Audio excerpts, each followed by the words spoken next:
श्री सत्यनारायण व्रत कथा श्री भगवानुवाच साधु पृष्टं त्वया वत्स लोकानुग्रहकाङ्क्षया साधु पृष्टं त्वया वत्स लोकानुग्रहकाङ्क्षया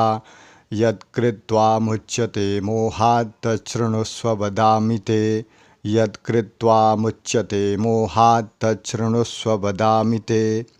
व्रतमस्ति महत्पुण्यं स्वर्गे मर्त्ये च दुर्लभं व्रतमस्ति महत्पुण्यं स्वर्गे मर्त्ये च दुर्लभं तव स्नेहान्मया वत्स प्रकाशः क्रियते धुना तव स्नेहान्मया वत्स प्रकाशः क्रियते धुना